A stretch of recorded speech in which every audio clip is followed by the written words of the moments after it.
You are looking at Julian's pronunciation guide, where we look at how to pronounce better some of the most mispronounced words in the world, like this other curious word. But how do you say what you're looking for today?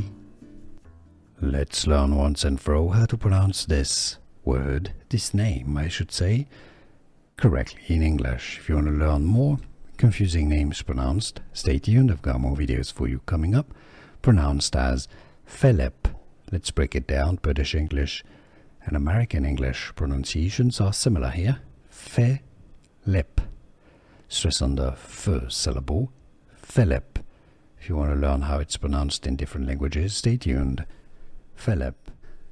Here are more videos on how to pronounce more confusing words and names too many mispronounced. Like this video if you found it useful. I appreciate your support. I'll see you soon and thanks for watching.